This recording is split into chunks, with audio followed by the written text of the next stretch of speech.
All of you, good morning. Welcome to our accountancy class. In the previous class, we discussed about ascertainment of profit or loss in incomplete records. കഴിഞ്ഞ ക്ലാസ്സിൽ നമ്മൾ incomplete റെക്കോർഡ്സിൽ profit or loss identify ചെയ്യുന്നതിനെ കുറിച്ചാണ് പറഞ്ഞിട്ടുണ്ടായിരുന്നത്. Mainly there are two methods are used to ascertain profit or loss. They are first one, statement of affairs method.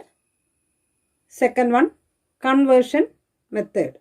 In this class, we are going to discuss about a problem relating to ascertainment of profit or loss. ഇന്ന് ക്ലാസ്സിൽ discuss ചെയ്യാൻ പോകുന്നത് calculation of profit or loss. Profit or loss calculate ചെയ്യുന്ന ഒരു question ആണ്. Question ഞാൻ വായിക്കാം. Question എല്ലാവരും നോട്ട്ബുക്കിലേക്ക് എഴുതിയെടുക്കുക. അതിനുശേഷം ആൻസർ മനസ്സിലാക്കിയിട്ട് നോട്ട്ബുക്കിൽ എഴുതി വയ്ക്കുക. Question: mister Sumesh is A retailer whose records are incomplete. You are required to ascertain his profit or loss for the year ended 31st December 2011 from the following details. താഴെ capital on 1st January 2011 rupees 1 lakh. Next, capital introduced on 1st July 2011 rupees 50,000. Next, withdrawal by the proprietor during the year rupees 30,000. Next one, capital on 31st December 2011 rupees 1,40,000. Question പറഞ്ഞിട്ടുള്ളത് നിങ്ങളോട് profit or loss calculate ചെയ്യാനാണ്. ക്വസ്റ്റ്യനിൽ തന്നിട്ടുള്ള information ആദ്യം capital on 1st January 2011, അതായത് 1/1/2011. ഇതിനെ നമ്മൾ വിളിക്കുന്ന പേരാണ് ഓപ്പണിംഗ് ക്യാപിറ്റൽ. ദെൻ അതിന് താഴെ പറഞ്ഞിട്ടുണ്ട് capital introduction on 1st July 2011, അതായത് 1/7/2011. ഇത് അഡീഷണൽ ക്യാപിറ്റൽ കൊണ്ടുവന്നിട്ടുള്ളതാണ്. Amount 50,000, 50,000. Then next, withdrawal by the proprietor during the year. ഇതിനെ നമ്മൾ വിളിക്കുന്ന പേരാണ് drawings, rupees 30,000, 30,000. Next one, capital on 31st December 2011. ഇത് ക്ലോസിംഗ് ക്യാപിറ്റലാണ്, അതായത് 31/12/2011. ഇതിനെ നമ്മൾ വിളിക്കുന്ന പേരാണ് ക്ലോസിംഗ് ക്യാപിറ്റൽ. എമൗണ്ട് 1,40,000. ഇത്രയാണ് ക്വസ്റ്റ്യനിൽ പറഞ്ഞിട്ടുള്ളത്. ഇനി ആൻസർ വർക്കൗട്ട് ചെയ്യുക. ആൻസർ വർക്കൗട്ട് ചെയ്യാൻ നമ്മൾ മുന്നേ കഴിഞ്ഞ ക്ലാസ്സിൽ ഇതിൻ്റെ ഒരു ഫോർമാറ്റ് പഠിച്ചിട്ടുണ്ട്. എന്തായിരുന്നു format? Capital at the end of the year, add drawings, less additional capital introduced, less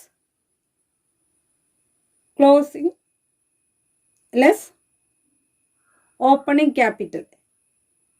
കിട്ടുന്ന result capital at the end കൂടുതലും ഓപ്പണിംഗ് ക്യാപിറ്റൽ കുറവുമാണെങ്കിൽ കിട്ടുന്നത് പ്രോഫിറ്റ് ആയിരിക്കും. നേരെ റിവേഴ്സ് ആണെങ്കിൽ ലോസ് ആയിരിക്കും. ഇത്രയും കാര്യങ്ങൾ നമ്മൾ കഴിഞ്ഞ ക്ലാസ്സിൽ പറഞ്ഞിട്ടുള്ളതാണ്. ഇനി നമുക്ക് നോക്കാം ആൻസർ എങ്ങനെയാണ് വർക്കൗട്ട് ചെയ്യുക എന്നുള്ളത്. കോളം വരയ്ക്കുക. First column particulars, second column amount. 2 കോളമായിട്ട് വരച്ചാലും മതി.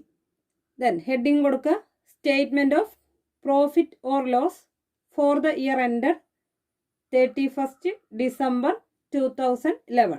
വരച്ചതിന് ശേഷം പർട്ടിക്കുലേഴ്സ് കോളത്തിൽ ആദ്യം കാണിക്കുക capital at the end of the year. Capital at the end of the year ക്വസ്റ്റ്യനിൽ തന്നിട്ടുണ്ട്. അതായത് closing capital 1,40,000, 1,40,000 less capital at the beginning amount 1 lakh. 1 lakh minus ചെയ്താൽ കിട്ടുന്ന എമൗണ്ട് 40,000, 40,000. ദെൻ നെക്സ്റ്റ് എഴുതുക add drawings. Drawings means withdrawal. Add drawings. ഡ്രോയിങ്സിൻ്റെ amount ക്വസ്റ്റ്യനിൽ തന്നിട്ടുണ്ട് 30,000, 30,000. Drawings add ചെയ്യുമ്പോൾ കിട്ടുന്ന amount 70,000, 70,000. Next less additional capital. Additional capital introduce ചെയ്തത് minus ചെയ്യുക. Additional capital 50,000, 50,000. ദെൻ മൈനസ് ചെയ്യുമ്പോൾ കിട്ടുന്ന ആൻസർ 20,000. കിട്ടുന്ന ആൻസർ പോസിറ്റീവ് ഫിഗർ ആയതുകൊണ്ട് അത് പ്രോഫിറ്റ്. അതായത് ഇവിടെ ക്ലോസിംഗ് ക്യാപിറ്റലാണ് കൂടുതൽ, അതുകൊണ്ട് നമുക്ക് കിട്ടിയിട്ടുള്ള ആൻസർ പ്രോഫിറ്റ് ആണ്. അപ്പം അതിന് നേരെ എഴുതി വയ്ക്കുക profit during the year amount 20,000. ഇത്രയാണ് ക്വസ്റ്റ്യൻ വർക്കൗട്ട് ചെയ്യുന്നത്.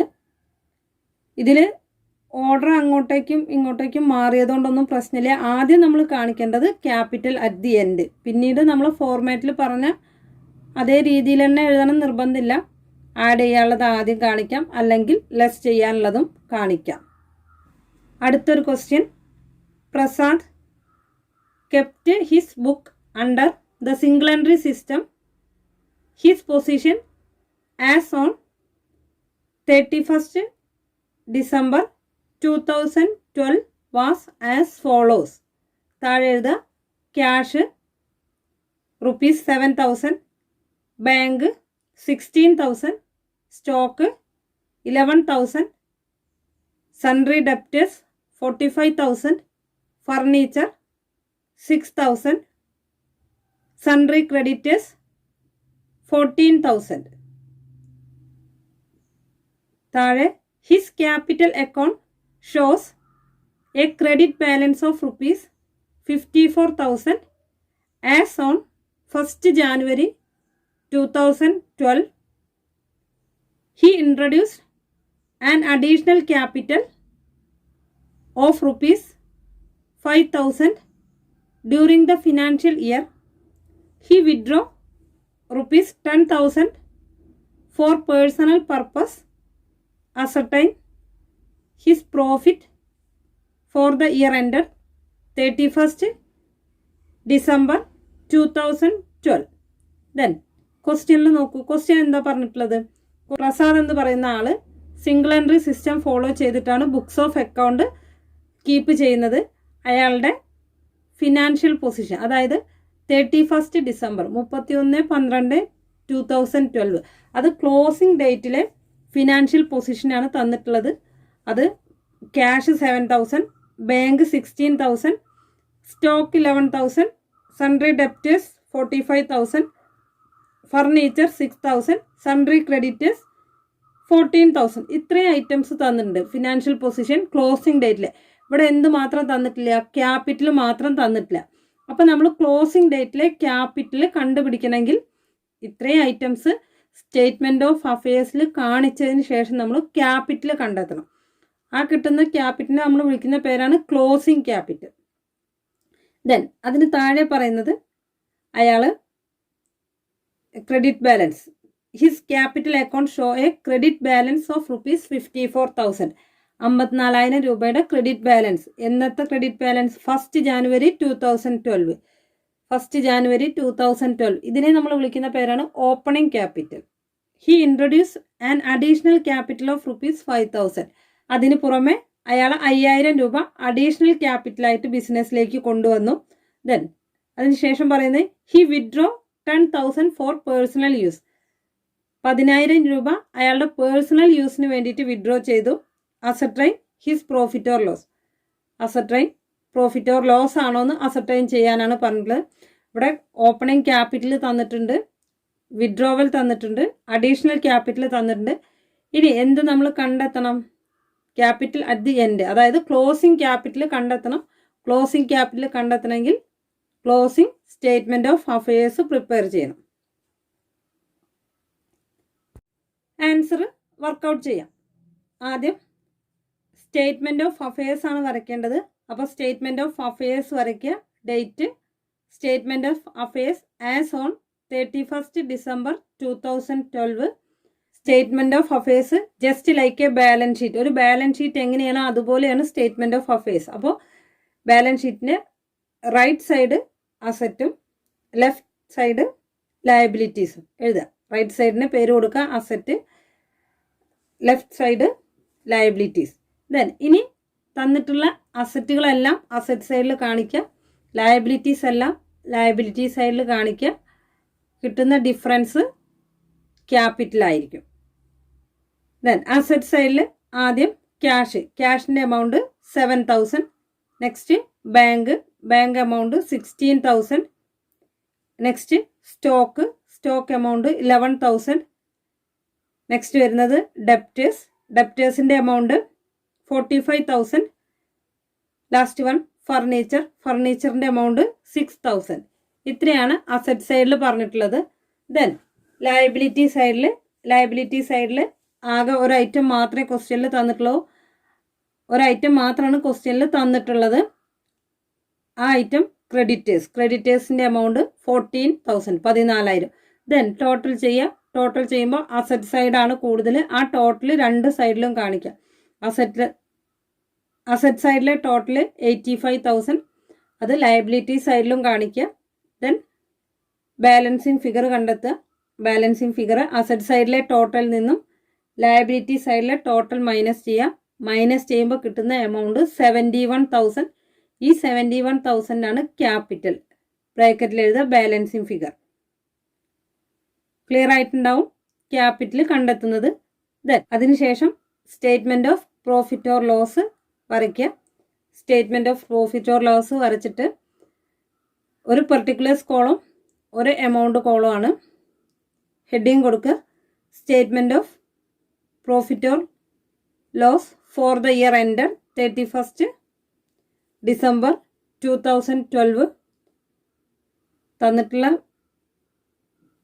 ടെക്സ്റ്റ് ബുക്കിൽ കോളം വരച്ചിട്ടില്ല, പക്ഷേ നിങ്ങളത് കോളം വരച്ചിട്ടാണ് മാർക്ക് ചെയ്യേണ്ടത്.